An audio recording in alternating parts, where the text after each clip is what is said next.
All right, we are back with Living with Art, the 11th edition by Mark Getlein, and I am reading it aloud. Last part that I read was part 1 of chapter 13, so now I'm going to read part 2 of chapter 13. Here we go. By the way, I'm doing this so that if you need to listen to it in the car or while you're doing other things that you can, help you get through this 4-week crash course in art appreciation. And also I'd like to apologize in advance for mispronouncing so many words. Here we go. Corbelline. Islamic architects knew the use of the arch and the dome because Islam came of age in a part of the world that had belonged first to the Roman and then to the Byzantine Empire. When Islamic rulers settled in India, their architects brought these construction techniques with them, resulting in such buildings as the Taj Mahal. Indigenous Indian architecture, in contrast, does not make use of the arch or the dome, but is based on post and lintel construction. To create arch, vault, and dome forms, Indian architects used a technique called corbelling. In a corbelled arch, each coarse row of stones stands slightly beyond the one below until eventually the opening is bridged. Just as round Roman arch can be extended in depth to create a vault or rotated to create a dome, so corbelling can create vault forms, and as in the temple interior illustrated here, dome forms, ornamented by band upon band of ornate carving and set with figures of 16 celestial nymphs. The corbelled dome rests on an octagon of lintels supported by 8 columns. Pairs of stone brackets between each column provide additional support. The elaborate filigreed carving that decorates every available surface testifies to the virtuosity of Indian stoneworkers, in whose skillful hands stone was made to seem as light as lace. Although to the naked eye a corbelled arch may be indistinguishable from the round arch described previously, it does not function structurally as a round arch does, channeling weight outward and downward, and so does not enable the construction of large, unobstructed interior spaces. Cast iron construction. With the perfection of the post and lintel, the arch, and the dome, construction wood, stone, and brick had gone just about as far as it could go. Not until the introduction of a new building material did the next major breakthrough in structural systems take place. Iron had been known for thousands of years and had been used for tools and objects of all kinds, but only after the Industrial Revolution was it produced in sufficient quantity to be used as a building material. The structural value of iron was demonstrated brilliantly in a project that few contemporary observers took seriously. In 1851, the city of London was planning a great exhibition under the sponsorship of Prince Albert, husband of Queen Victoria. The challenge was to house under one roof the works of industry of all nations, and the commission for erecting a suitable structure fell to Joseph Paxton, a designer of greenhouses. Paxton raised in Hyde Park a wondrous building framed in cast iron and sheathed in glass, probably the first modern skeleton and skin construction ever designed. The Crystal Palace, as Paxton's creation came to be known, covered more than 17 acres and reached a height of 108 feet. Thanks to an ingenious system of prefabrication, the entire project was completed in less than 9 months. Visitors to the exhibition considered the Crystal Palace a curiosity, a marvelous one to be sure, but still an oddity outside the realm of architecture. They could not have foreseen that Paxton's designed solid iron framework clothed in a glass skin would pave the way for 20th century architecture. In fact, Paxton had taken a giant step in demonstrating that as long as a building skeleton held firm, its skin could be light and non-load bearing. Several intermediary steps would be required before this principle could be translated in today's architecture.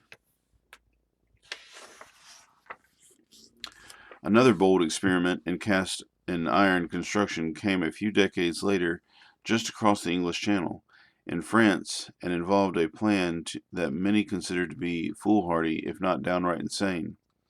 Gustave Eiffel, a French engineer, proposed to build in the center of Paris a skeleton iron tower nearly 1,000 feet tall to act as a centerpiece for the Paris World's Fair of 1889. Nothing of the sort had ever been suggested, much less built. In spite of loud protests, the Eiffel Tower was constructed at a cost of about $1 million, an unheard of sum for those times. It rises on four arched columns which curve inward until they meet in a single tower thrusting up boldly above the cityscape of Paris. The importance of this singular, remarkable structure for the future of architecture rests on the fact that it was a skeleton that proudly showed itself without benefit of any cosmetic embellishment. No marble, no glass, no tiles, no skin of any kind. Just the clean lines drawn in an industrial age product. Two concepts emerged from this daring construction. First, metal in and of itself can make beautiful architecture. Second, metal can provide a solid framework for a very large structure, self-sustaining and permanent. Today, the Eiffel Tower is the ultimate symbol of Paris, and no tourist would pass up a visit. From folly to landmark in a century such as the course of innovative architecture, iron for structural members was not the only breakthrough of the mid-19th century. The Industrial Revolution also introduced a new construction material that was much humbler but equally significant in its implications for architecture: the nail. And for want of that simple little nail, most of the houses we live in today could not have been built. Balloon frame construction. So far in this chapter, the illustrations have concentrated on grand and public buildings, churches, temples, and monuments. These are the glories of architecture, the buildings we admire and travel great distances to see. We should not forget, however, that the overwhelming majority of structures in the world have been houses for people to live in, or domestic architecture. Until the mid-19th century, houses were of shell construction. They were made of brick or stone, and in warmer climates of such material as reeds and bamboo, with load-bearing construction, or else they were post and lintel structures in which heavy timbers were assembled by complicated notching and joinery, sometimes with wooden pegs. Nails, if any, had to be fabricated by hand and were very expensive. About 1833, in Chicago, the technique of balloon frame construction was introduced. Balloon frame construction is a true skeleton and skin method. It developed from two innovations: improved methods for milling lumber and mass-produced nails. In this system, the builder first erects a framework or skeleton by nailing together sturdy but lightweight boards, the familiar 2x4 stud, then adds a roof and sheathes the walls in clapboard, shingles, stucco, or whatever the homeowner wishes. Glass for windows can be used lavishly as long as it does not interrupt the underlying wood structure, since the sheathing plays little part in holding the building together. When houses of this type were introduced, the term balloon framing was meant to be sarcastic. Skeptics thought the building would soon fall down, or burst just like balloons, but some of the earliest balloon frame houses stand firm today, and this method is still the most popular for new house construction in Western countries. The balloon frame, of course, has its limitations. Wood beams 2 by 4 inches thick cannot support a skyscraper 10 or 50 stories high, and that was the very sort of building architects had begun to dream of late in the 19th century. For such soaring ambitions, a new material was needed, and it was found. The material was steel. Steel frame construction. Although multi-story buildings have been with us since the Roman Empire, the development of the skyscraper as we know it required two late 19th century innovations: the elevator and steel frame construction. Steel frame construction, like balloon framing, is a true skeleton and skin arrangement. Rather than piling floor upon floor with each of the lower stories supporting those above it, the builders first erect a steel cage that is capable of sustaining the entire weight of the building. Then they apply a skin of some other material. But people could hardly be expected to walk all the way to the top of a 10-story building. to say nothing of a skyscraper. Hence, another invention made its appearance, the elevator. What many consider to be the first genuinely modern building was designed by Louis Sullivan and built between 1890 and 1891 in St. Louis, known as the Wainwright Building. It employed a steel framework sheathed in masonry. Other architects had experimented with steel support but had carefully covered their structures in heavy stone so as to reflect traditional architectural forms and make the construction seem reliably sturdy. Centuries of precedent had prepared the public to expect bigness to go hand in hand with heaviness. Sullivan broke new ground by making his sheathing light, letting the skin of the building echo even celebrate the steel framing underneath.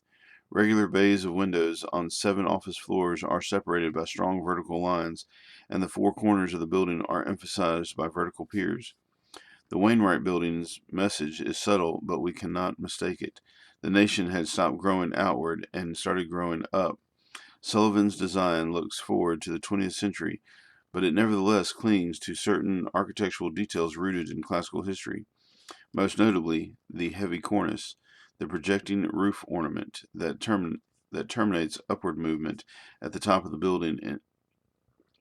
In a very few decades, even those backward glances into architectural past would become rare. Toward the middle of the 20th century, skyscrapers began to take over the downtown areas of major cities, and city planners had to grapple with unprecedented problems. How high is too high? How much airspace should a building consume? What provision, if any, should be made to prevent tall buildings from completely blocking out the sunlight from the streets below?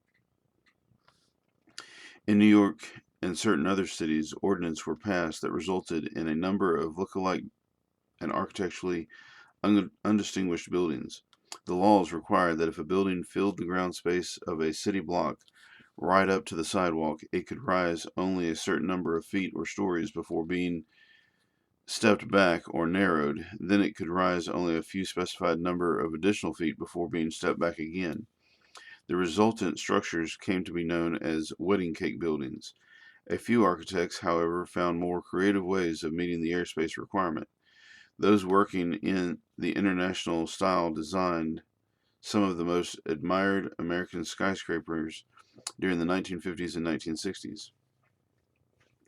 International style architecture emphasized clean lines, geometric, usually rectilinear form, and an avoidance of superficial decoration.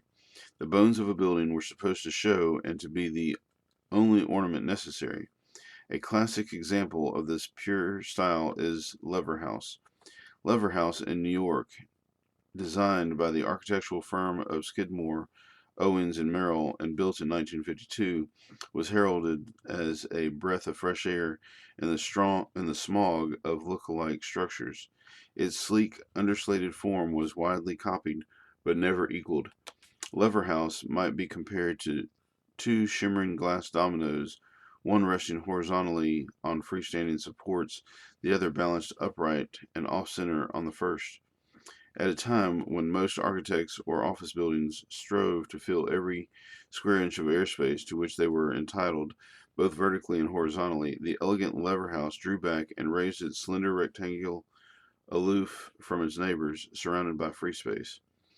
Even its base does not rest on the ground, but rides on thin supports to allow for open plazas and passageways beneath the building. Practically no other system of construction except steel frame could have made possible this graceful form.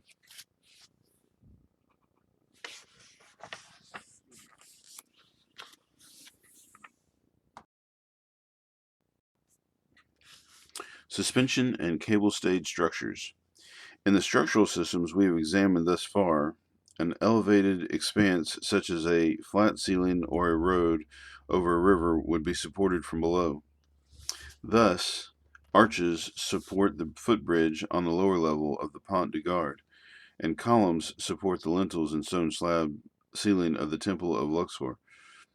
With suspension and cable stayed structures, Such expansions are supported primarily from above, hung from a higher point by means of cables. We illustrate both systems here with bridges, their most common application, but they can also be used to support roofs and even floors. The Golden Gate Bridge in San Francisco embodies the grace and power of suspension. Two thick steel wire cables are draped over thin towers set into the bed of the Golden Gate, the strait of water that links the Pacific Ocean to the San Francisco Bay, and anchored securely on either shore. These main cables in turn support vertical suspender cables attached to the deck below. The deck thus hangs from the main cables. Suspension bridges came into their own with the development of steel wire rope in the 19th century, but the principle of suspension is far older. In Peru, for example, the ancient Inca constructed suspension bridges out of fiber rope to carry their mountain roads across gorges and canyons. Across, attached to stone anchors on either side of the void, the rope suspension system supported a wooden footpath. Cable-stayed structures bear a superficial resemblance to suspension structures, but they operate on a different principle. With a suspension bridge, the suspender cables rise vertically to the main cables, which sag in a parabolic curve between the towers. These main cables are primarily load-bearing structure. With a cable-stayed bridge, the suspender cables rise on an incline and attach to the towers themselves. The towers are thus the primary load-bearing structure. The Millau Viaduct, designed by English architect Norman Foster in collaboration with a team of French engineers, is a stunning example of cable-stayed bridge, one of the tallest bridges in the world. The Millau Viaduct carries a four-lane highway over 1.5 miles across the valley of the river Tarn near Millau in South France. 7 concrete piers rise from the valley floor to the deck. A steel mast rises from each pier bearing 11 pairs of suspender cables, here called stays, that reach down to the deck. Reinforced concrete. Concrete is an old material that was known and used by the Romans. A mixture of cement, gravel, and water, concrete can be poured, will assume the shape of any mold, and then will set to hardness. Its major problem is that it tends to be brittle and has low tensile strength. This problem is often observed in the thin concrete slabs used for sidewalks and patios, which may crack and split apart as a result of weight and weather. Late in the 19th century, however, a method was developed for reinforcing concrete forms by embedding mesh or rods made of iron or steel inside the concrete before it hardened. The metal contributes tensile strength, while the concrete provides shape and surface. Reinforced concrete has been used in a wide variety of structures, often in those with free-form organic shapes. Although it may seem at first to be a skeleton and skin construction, reinforced concrete actually works more like a shell, because the metal and concrete are bonded permanently and can form structures that are self-sustaining, even when very thin. Precast sections of reinforced concrete were used to create the soaring shell-like forms of the Sydney Opera House in Australia. The Opera House, which is really an all-round entertainment complex, is almost as famous for its construction difficulties as it is for its extraordinary design. So daring was its concept that the necessary technology virtually had to be invented as the project went along. Planned as a symbol of the great port city in whose harbor it stands, the Opera House gives the impression of a wonderful clipper ship at full sail. 3 sets of pointed shells, oriented in different directions, turn the building into a giant sculpture in which walls and roofs are one. One type of structure facilitated by reinforced concrete is the cantilever, a projecting form supported at only one end. The American architect Frank Lloyd Wright made poetic use of the cantilever in one of its greatest works, the Edgar J. Kaufman House, popularly known as Falling Water. Wright designed Falling Water for a wooded site beside a stream with a little waterfall. His clients, the Kaufman family, assumed he would design a house with a view of the waterfall. Instead, Wright set the house over the falls so that the sound of the water would become part of their lives. The vertical core of the house is made from stone quarried nearby, giving falling water a conceptual as well as visual unity with the landscape around it. Cantilever terraces made of reinforced concrete project boldly outward from the core. Two of them seem to hover directly over the waterfall, rhythmically echoing the natural cantilever of its massive stone ledge. There's a whole section here on Frank Lloyd Wright. It's a sidebar that I'm not going to read, but I highly recommend you read it. Frank Lloyd Wright is a very interesting um, architect. Geodesic domes.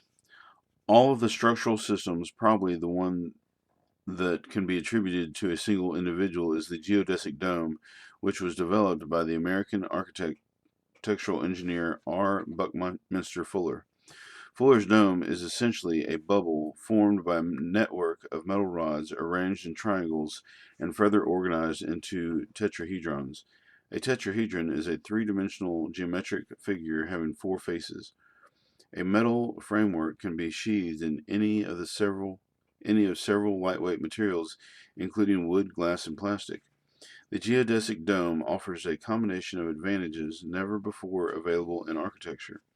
Although very light in weight in relation to size, it is amazingly strong because its structure rests on a mathematically sophisticated use of the triangle. Because it requires no interior support, all the space encompassed by the dome can be used with total freedom. A geodesic dome can be built in any size. In theory, at least, a structurally sound geodesic dome 2 miles across could be built, although nothing of that scope has ever been attempted. Perhaps most important for modern building techniques, Fuller's dome is based on a modular system of construction. Individual segments and modules can be prefabricated to allow for extremely quick assembly of even a large dome.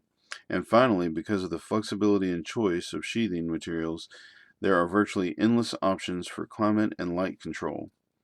Fuller patented the geodesic dome in 1954, but it was not until 13 years later, when his design served as the U.S. pavilion at the Montreal World's Fair, that the public's attention was awakened to its possibilities. The dome at Expo 67 astonished the architectural world and fairgoers alike. It was 250 feet in diameter, about the size of a football field, rounded off, and being sheathed in a translucent material, lighted up the sky at night like a giant spaceship set down on Earth. After Expo 67, some of the people predicted that before long all houses and public buildings would be geodesic domes. That dream has faded considerably, but Fuller's dome has proved well suited for scientific research stations, homes, and even hotels in extremely cold and windy climates. New technologies, new materials, current concerns. Like all of human creativity, architecture has been affected by the evolution of digital technologies. This section looks first at some of the possibilities opened up by using computers to link design and fabrication. Then it turns to examine how many fabrics are being used to create lightweight, portable structures, how architectures are responding to the needs of communities, and the ongoing challenge of developing environmentally responsible buildings. Digital design and fabrication. Also known as computer-aided design and manufacturing, digital design and fabrication is much what it sounds like. Digital technology is used to help design an object. Then digital design data is fed to computer-driven machinery, computer numeric controlled (CNC), which automatically fabricates the object. Linking design and manufacturing by means of computers was pioneered in the 1960s by the electronics, aeronautic, and automotive industries, which could afford to invest in the large mainframe computers of the day. With the development of personal computers during the years around 1980, digital technology was adopted in numerous work environments, including architecture studios. Many architects began to use two-dimensional drawing programs to help generate the thousands of drawings that guide construction. Today, most architects work with more powerful three-dimensional modeling programs as the part of the design process. Linked with the potential design fabrication, these programs have expanded the possibilities for the forms architecture can take. One of the first architects to take advantage of digital design and fabrication was Frank Gehry. Gehry had become interested in complex curving forms, but he didn't know how to communicate them to a contractor so that they could be built. A search for solutions turned up a three-dimensional modeling program called CATIA, which had been developed by the French aerospace industry. The world got its first look at what CATIA could do for architecture when Gehry unveiled his next major project, the Guggenheim Museum Bilbao.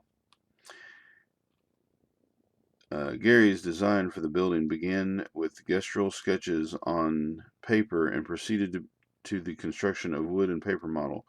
The model was scanned into the CATIA, which mapped in 3 dimensions. CATIA enabled Gehry's team to work within the construction budget by allowing them to follow every design decision through to its practical consequences in regard to construction methods and exact quantities of materials. In essence, the program built and rebuilt a virtual museum many times before the actual museum was begun. Information from CATIA then guided the digital fabrication of building components. CNC machines milled limestone blocks and cut glass for curved walls, cut the titanium panels that covered the exterior, and cut, folded, and bolted the underlying steel framework of the building.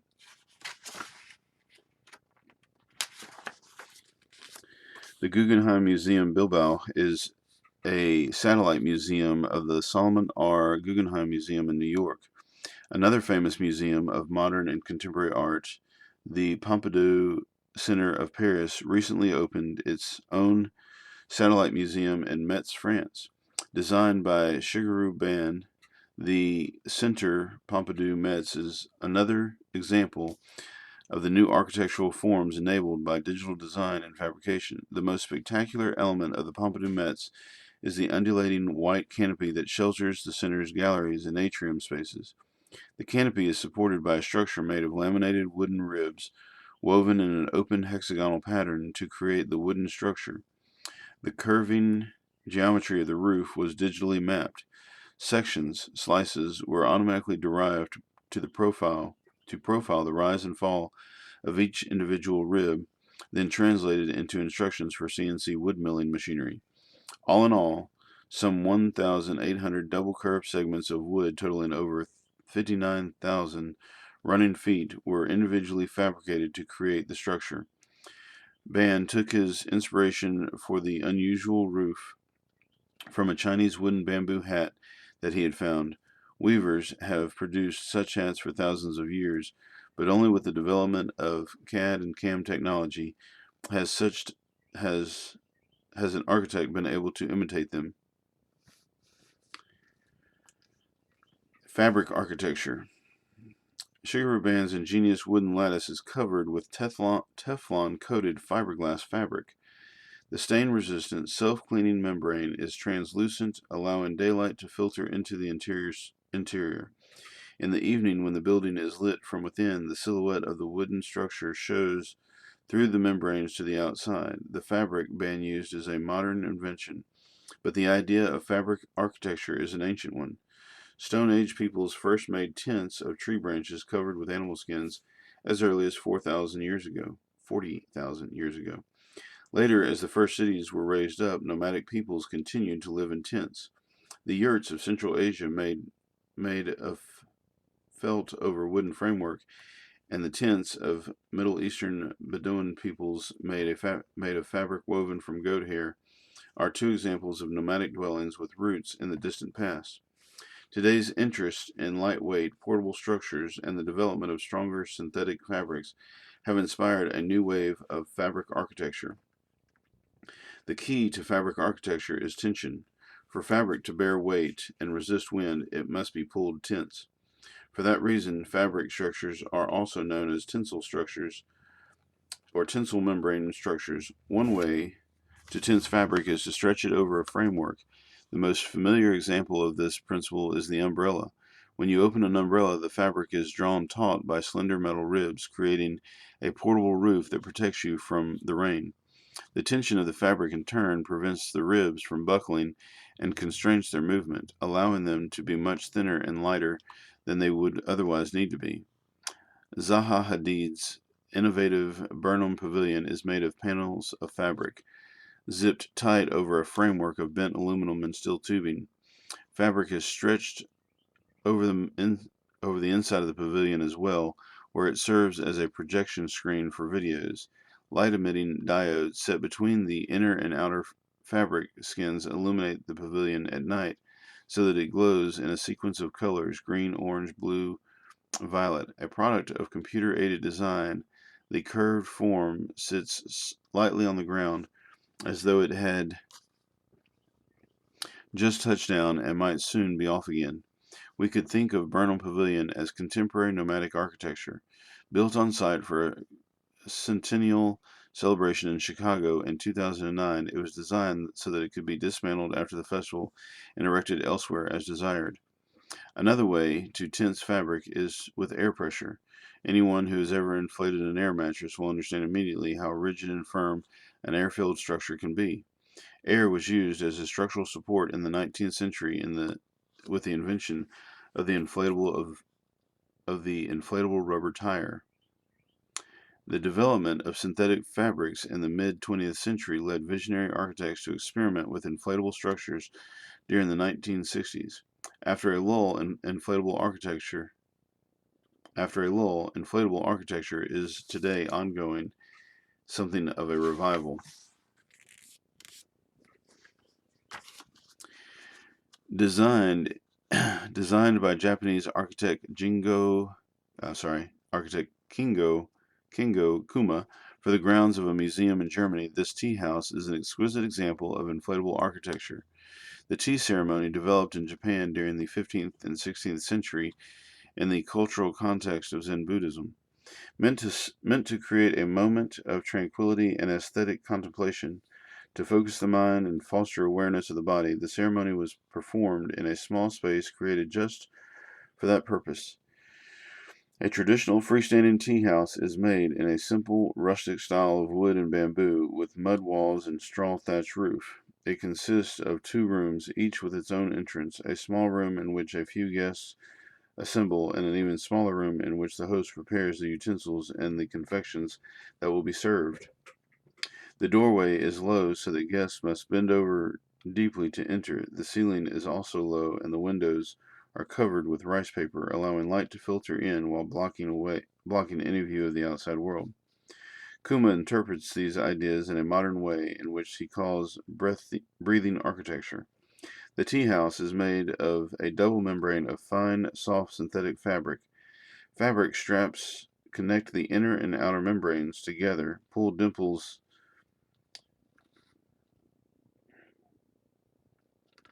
Fabric straps connect the inner and outer membranes. Their pull dimples the surface when the structure is inflated. In the illustration here, the strap locations show as dark dots. The 2 rooms of a traditional tea house are reimagined here as 2 ellipted bulbous forms, which earned the building the affectionate nickname the Peanut while it was being designed. The low entrance for guests is visible at the front. Zippers attach the membranes to either side of a channel that runs along the perimeter of a reinforced concrete foundation.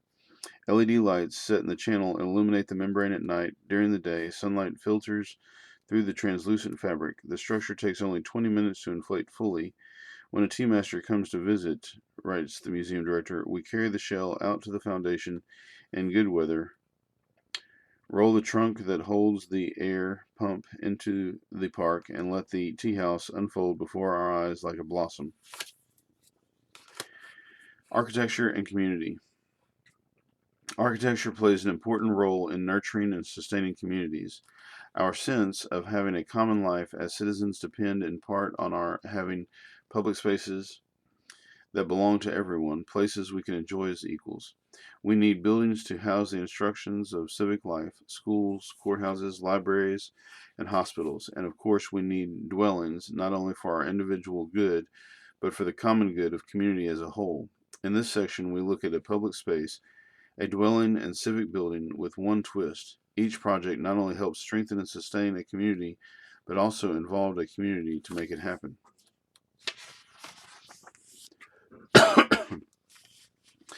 The Spanish city of Seville is known for a magnificent Gothic cathedral, its beautiful royal palace, and its archive of priceless documents chronicling the Spanish Empire in the Americas and the Philippines. Designated as World Heritage Sites, all three are clustered around the intimate Plaza del Triunfo, where they draw over 2 million visitors to the city each year. The fate of a large square nearby, in contrast, had been far less glamorous. Uninspiring and unvisited, the Plaza de la Encarnacion had at one time been the site of a large and bustling covered market. In 1973, however, the market was raised to make way for a parking lot. Later, plans to move the parking lot underground had to be shelved when an archaeological dig turned up the remains of an ancient Roman colony beneath the square. Looking to revitalize the plaza, the Seville Urban Planning Agency held an international competition to solicit ideas. The winner was Berlin architect Jürgen Mayer H., whose firm submitted plans for a sinuous wooden canopy called Metropole Parasol. Taking this inspiration, the vast vaulted a walkway winds along the tops of the parasols, culminating in a panoramic viewing deck that overlooks the rooftops of Seville. Designed to serve as a contemporary landmark, Metropole Parasol responds to the needs of the local community and attracts tourists to a part of town they might otherwise have ignored. Our next work involves the efforts of a different kind of community, a community of architecture students. Rural Studio is a satellite school for architecture students at Auburn University in Alabama. It was founded in 1993 to provide hands-on experience and to expose students to the social and ethical dimensions of their profession. Living communally in one of the poorest counties in the state, the students practice what one of the founders of the program called an architecture of decency, designing and building houses for poor individuals and families, and civic structures such as community centers, chapels, sports facilities, learning centers, fire stations, and animal shelters for local communities in dire need. An ongoing project at Rural Studios is the $20,000 house. Each year, or the 20K house, each year, the students designed a house that can be built for $20,000, their estimate of the biggest mortgage that someone living on median Social Security could reasonably afford. The 20K house, 8, Dave's house, is that right? 8. Dave's house was designed and built in 2009 for local resident Dave Thornton. Set on an elevated foundation, 20K House 8 is a plain 600-foot square box. The screened-in front porch opens into an uninterrupted kitchen and living area. A wood-burning stove provides heat. A ceiling fan aids ventilation. Toward the rear of the house, an interior core encloses a bathroom and divides the living room from the bedroom at the rear. From the bedroom, a back door opens onto a small stoop, the roof made of galvanized metal, which can eventually be recycled. The exterior of the house is also clad in metal, with the exception of the front porch wall. The wall Mr. Thornton and his visitors are likely to sit by, to look at, and to touch is made of wood. As an ultimate test, the house was erected by local contractors instead of the students themselves. The cost, approximately $12,500 for materials and $7,500 for labor. Eventually, Rural Studio hopes to develop a catalog of inexpensive designs that can be adapted to different needs and made available for rural housing. Our third project was built by the community itself, under the leadership of an architecture student who saw a need. Before beginning her profession professional studies, German architect Anna Heringer had spent a year volunteering for a non-governmental development organization in Rudrupur,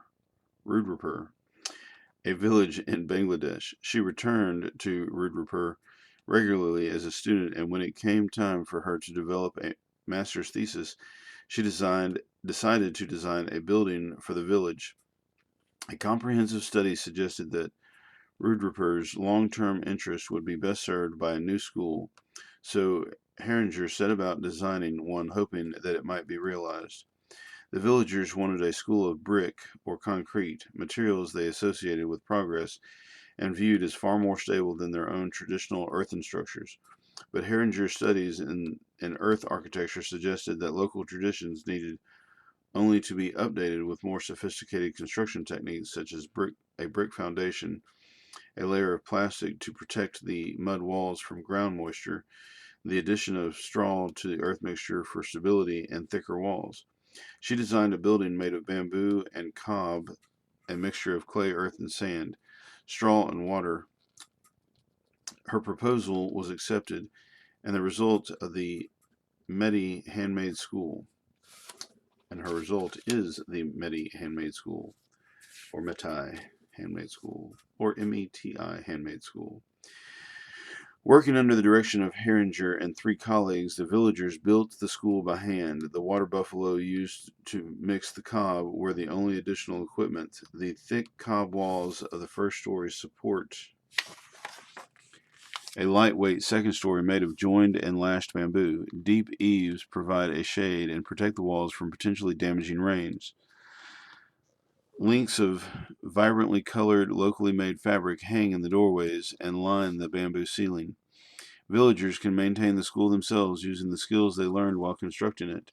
Those skills have already been put to use on another project. Heringer returned to Rudrupur a year later to oversee a workshop that put local architecture students together with newly skilled villagers to design and build several two-story cob houses. Heringer hopes that the young architects will carry what they learned to other regions of Bangladesh and that this wooden version of the region's traditional architecture will contribute to the city's ecological balance and economic development. Architecture, she says, is a tool to improve lives. Sustainability, green architecture. For some 250 years, we have been living in the industrial age, which began when inventors discovered how to manufacture energy by harnessing the power of steam, which they created with heat generated by burning fossil fuels, coal, and later oil. The steam engine was born, followed a century later by the internal combustion engine and the turbine. During the 19th century, industry produced iron and steel in such large quantities that they became available as building materials. The Crystal Palace and the Eiffel Tower were conceived as showpieces for the kind of structures this made possible. Processing coal also produced coal gas, which was piped through cities and into buildings as fuel for street lamps and house lights, lighting the night on a scale for the first time. Lighting the night on a large scale for the first time. But night was truly conquered when inventors discovered how to convert the energy into electricity, and then how to convert electricity into light with the incandescent lamp. During the first decades of the 20th century, industrial methods for making sheet glass were developed. The advent of low wattage fluorescent lamps made it practical to illuminate vast interior spaces artificially, and the triumph of air conditioning allowed buildings to be sealed off from the natural environment around them. Leverhouse epitomizes the aesthetic that developed around these new materials and technologies. Grids of concrete and steel sheathed in glass, their walls and stills hide pipes that invisibly deliver and remove hot and cold water ducts that circulate air and regulate its temperature and humidity, and cables that make electricity available for lighting appliances and machines. Such buildings have since been erected all over the world. Like other benefits of industrial industrialization, these buildings come at a significant cost to the environment, and one that we cannot continue to pay indefinitely. The question of whether we can create a healthier and less wasteful human habitat is at the heart of green architecture. Green architecture addresses the materials buildings are made of, the construction methods used to make them, and the technologies used to heat and cool them, to light their interior spaces, and to supply them with electricity and water. We have already seen these concerns at work in Anna Heringer's Medi Handmade School, which favored local materials over brick and concrete, both of which are energy intensive. That is, much energy is needed to make them. For green concerns on a larger scale, we turn to Renzo Piano's California Academy of Sciences and San Francisco's Golden Gate Park. The aerial view illustrated here shows the building's distinctive green roof. It looks almost as though a rectangle of parkland had been lifted up and a building slipped under it. Planted entirely with native species, the roof provides natural insulation, keeping the building warm in the winter and cool in the summer. It also absorbs rainwater, preventing the runoff that carries pollutants from buildings into the ecosystem. The slopes of the mounds on the roof act as a natural ventilation system, funneling cool air down into the building's central atrium. The roof is framed by a glass canopy set with photovoltaic cells. The canopy generates up to 10% of the building's electricity while also providing cooling shade. Inside the building, the extensive use of glass allows natural light to be the principal source of illumination. The glass is formulated for maximum clarity to minimize heat absorption. Photosensors automatically adjust artificial lights in response to natural light levels. Office windows open so that employees can admit fresh air. In the visitor areas, an automated ventilation system regulates the building's temperature. Louvers open to let in cooling air from the park, and skylights on the roof open to allow hot air to escape. During the winter, radiant heat from hot water pipes embedded in the concrete floors keeps warmth where it's needed. Reclaimed city water is used for the toilets and low-flow fixtures throughout conserve water. Attention to environmental concerns extended to the materials the building was made from, which included recycled steel and lumber harvested from sustainable yield forests. Much of the insulation is made from recycled blue jeans, and the concrete contains fly ash and slag, industrial byproducts that formerly went to waste. Increasing public awareness of environmental concerns has created a growing interest in healthy, green, efficient homes. To encourage innovation in green architecture, the United States Department of Energy hosts the Solar Decathlon, a competition in which teams of college students vie to design, build, and operate the most appealing, energy efficient, and affordable solar powered house. Held every other year, the popular event has inspired European and Chinese versions, creating a family of international solar decathlons. In 2013, the competition was held in Irvine, California, where top honors went to Lisi House by Team Austria.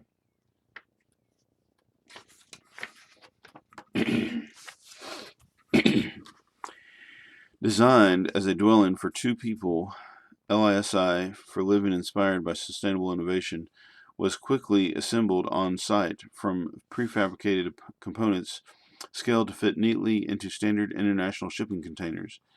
At the heart of the house is an open living area flanked on two sides by floor-to-ceiling glass doors and on two sides by service cores that function as weight-bearing walls. One service core houses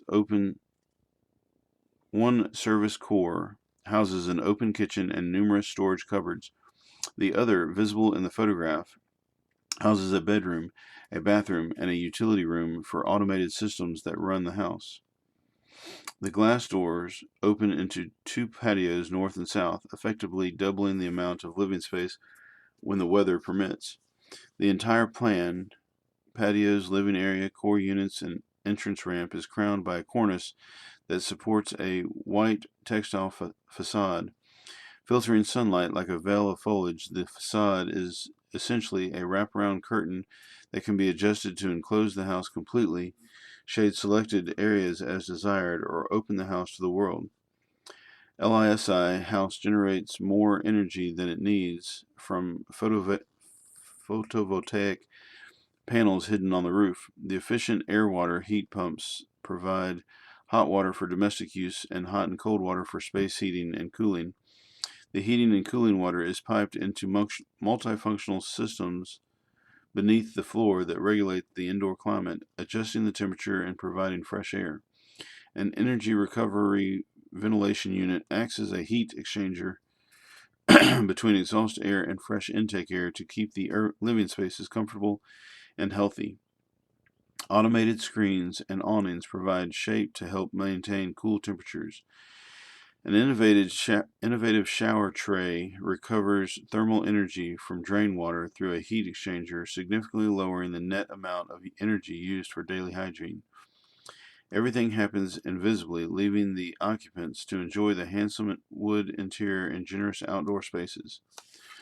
Over 90% of LISI house is made of wood, and not only the portion you might expect.